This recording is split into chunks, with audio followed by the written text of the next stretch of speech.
അതീവ ദുഃഖകരമായ ഒരു വാർത്തയാണ് ഇപ്പോൾ പുറത്തു വരുന്നത്. പ്രശസ്ത നടൻ അന്തരിച്ചു. കണ്ണീർ പ്രണാമം അർപ്പിച്ച് സിനിമാ ലോകം. പ്രമുഖ തെലുങ്ക് നടൻ രഘുനാഥ റെഡ്ഡിയാണ് അന്തരിച്ചത്. 72 വയസ്സായിരുന്നു.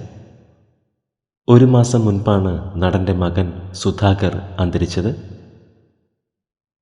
ഒരു മാസത്തിന് ശേഷം ജനുവരി 31 തീയതിയാണ് നടൻ രഘുനാഥ റെഡ്ഡി അന്തരിച്ചത്. 30 വർഷക്കാലം തെലുങ്ക് സിനിമാ ലോകത്തെ സജീവ സാന്നിധ്യമായിരുന്നു. 370-ലേറെ സിനിമകളിൽ രഘുനാഥ റെഡ്ഡി അഭിനയിച്ചിട്ടുണ്ട്. 72 വയസ്സായിരുന്നു.